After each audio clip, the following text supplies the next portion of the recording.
పాకిస్తాన్ ఆక్రమిత కశ్మీర్లోని ప్రజలు త్వరలోనే భారత్లో కలిసిపోతారని రక్షణ మంత్రి రాజ్నాథ్ సింగ్ అన్నారు. పీఓకే ప్రజలు కూడా భారత్లో భాగమన్న ఆయన త్వరలోనే వారు సగర్వంగా భారతీయులను చెప్పుకుంటారని విశ్వాసం వ్యక్తం చేశారు. ఉగ్రవాదానికి పాలుపోసి పెంచిన పాకిస్తాన్ ఇప్పుడు దాని పరిణామాలను అర్థం చేసుకుంటోందని వివరించారు.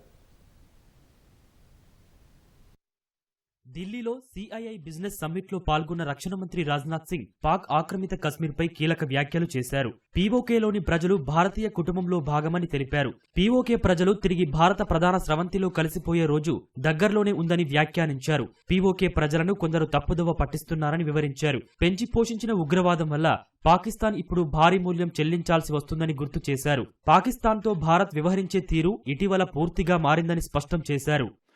तो आतंकवाद का कारोबार चलाना कास्ट इफेक्टिव नहीं है, बल्कि उसकी एक भारी कीमत अदा करनी पड़ सकती है. इसका अंदाजा, इसका अनुमान आज पाकिस्तान को हो चुका है. हमने आतंकवाद के खिलाफ भारत की स्ट्रेटजी और रिस्पांस दोनों को रीडिजाइन और रीडिफाइन किया है. हमने पाकिस्तान के साथ अपने इंगेजमेंट और स्कोप ऑफ डायलॉग को रीकैलिब्रेट किया है.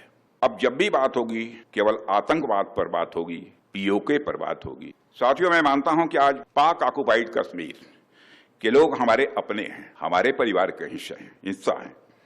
हम प्रधानमंत्री के श्री नरेंद्र मोदी जी के एक भारत श्रेष्ठ भारत के संकल्प के लिए पूरी तरह से प्रतिबद्ध हैं और हमें यह पूर्ण विश्वास है कि हमारे वो भाई जो आज हमसे भौगोलिक और राजनीतिक रूप से अलग हैं, वो भी अपने स्वाभिमान, आत्मा की आवाज और स्वेच्छा से భారత్ కి ముఖ్య ధార మే కభీ న కభీ స్వదేశీ ఆయుధ రక్షణ సామర్థ్యం భారీగా పెరిగిందని రక్షణ మంత్రి తెలిపారు. 10 ఏళ్ల క్రితం భారత రక్షణ ఉత్పత్తుల ఎగుమతులు కేవలం 1000 కోట్లే ఉండేవన్న ఆయన ఇప్పుడు అది 23,500 కోట్లకు పెరిగిందని వెల్లడించారు.